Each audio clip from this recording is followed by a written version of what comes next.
ईश्वर का फैसला। एक बुजुर्ग आदमी बुखार से ठिठुरता और भूखा प्यासा शिव मंदिर के बाहर बैठा था। तभी वहां पर नगर के सेठ अपनी सेठानी के साथ एक बहुत ही लंबी और महंगी कार से उतरे। उनके पीछे उनके नौकरों की कतार थी। एक नौकर ने फल पकड़े हुए थे, दूसरे नौकर ने फूल पकड़े थे, तीसरे ने हीरे और जवाहरात के थाल पकड़े हुए थे, चौथे नौकर ने पंडित जी की दान देने के लिए मलमल की 3 जोड़े धोती कुर्ता और 5वें नौकर ने मिठाइयों के थाल पकड़े थे। पंडित जी ने उन्हें आते देखा तो दौड़ के उनके स्वागत के लिए बाहर आ गए। बोले, आइए आइए सेठ जी, आपके यहाँ पधारने से हम धन्य हो गए। सेठ जी ने नौकरों से कहा, जाओ तुम सब अंदर जाकर थाल रख दो। हम पूजा पाठ संपन्न करने के बाद भगवान शिव को सारी भेंट समर्पित करेंगे। बाहर बैठा बुजुर्ग आदमी यह सब देख रहा था। उसने सेठ जी से कहा, मालिक 2 दिनों से भूखा हूँ, थोड़ी मिठाई और फल मुझे दे दो खाने को।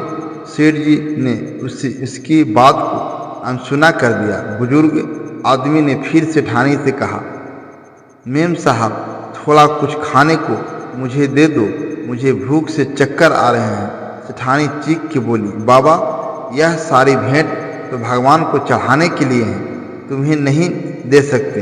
अभी हम मंदिर के अंदर घुसे भी नहीं हैं और तुमने बीच में ही टोक लगा दिया। सेठ जी गुस्से से बोले, लो पूजा से पहले ही टोक लग गई, पता नहीं अब पूजा ठीक से संपन्न होगी या नहीं। कितने भक्ति भाव से अंदर जाने की सोच रहे थे और इसने अड़चन डाल दी। पंडित जी बोले, शांत हो जाइए सर जी, इतना गुस्सा मत होइए। अरे क्या शांत हो जाए पंडित जी, आपको पता है पूरे शहर में सबसे महंगे फल और मिठाइयाँ हमने खरीदे थे प्रभु को चढ़ाने के लिए, और अभी चढ़ाए भी नहीं कि पहले ही अड़चन आ गई। सारा के सारा मूड ही खराब हो गया। अब बताओ भगवान को चढ़ाने से पहले इसको दे दें। पंडित जी बोले, अरे पागल है यह आदमी, आप इसके पीछे अपना मूड खराब मत करिए।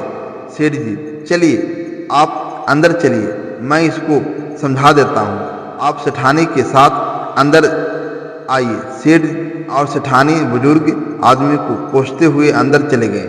पंडित जी बुजुर्ग आदमी के पास गए और बोले, जाकर कोने में बैठ जाओ, जब यह लोग चले जाएंगे तब मैं तुम्हें कुछ खाने को दे जाऊंगा। बुजुर्ग आदमी आंसू बहाता हुआ कोने में बैठ गया।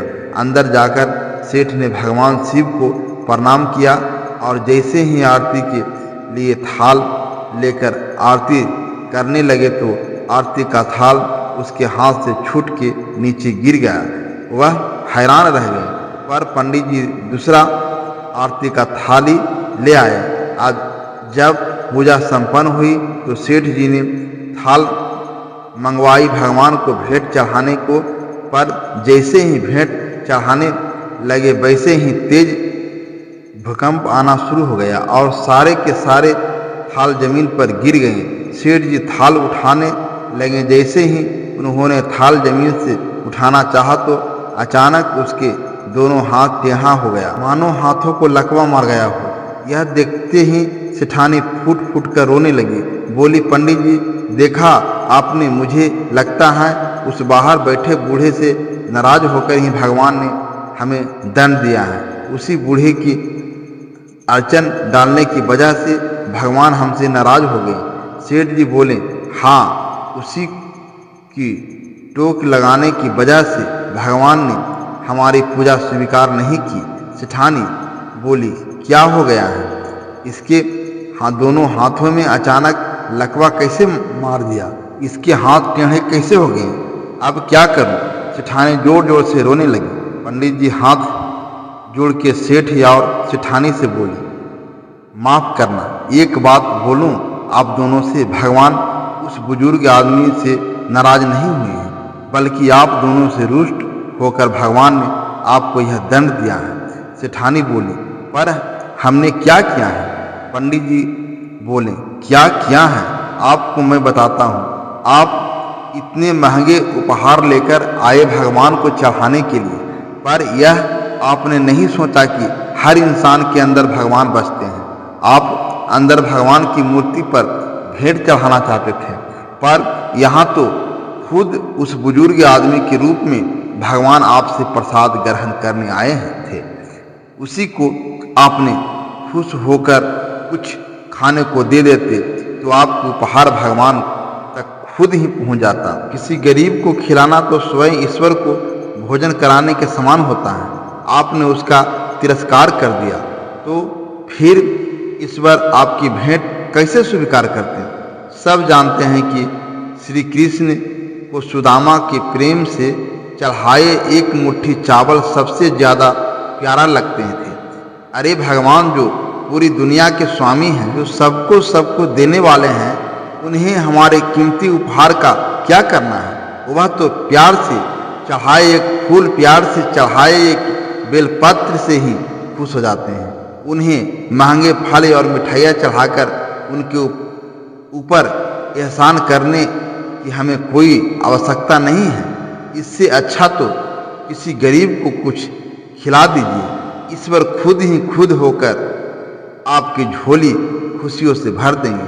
और हाँ, अगर किसी मांगने वालों को कुछ दे नहीं सकता तो उसका अपमान भी मत कीजिए, क्योंकि वह अपनी मर्जी से गरीब नहीं बना है। और कहते हैं ईश्वर की लीला बड़ी निराली होती है। वह कब किसी भिखारी को राजा बना दे और कब किसी को राजा को भिखारी बना दे, कोई नहीं जान सकता। आशा करती हूँ यह कहानी आपको पसंद आई होगी। अगर कहानी पसंद आई हो तो वीडियो को लाइक ज़रूर करें और हमारे चैनल पर नए हैं तो चैनल को सब्सक्राइब कर लीजिए और कमेंट में हर हर महादेव जरूर लिखिए। धन्यवाद।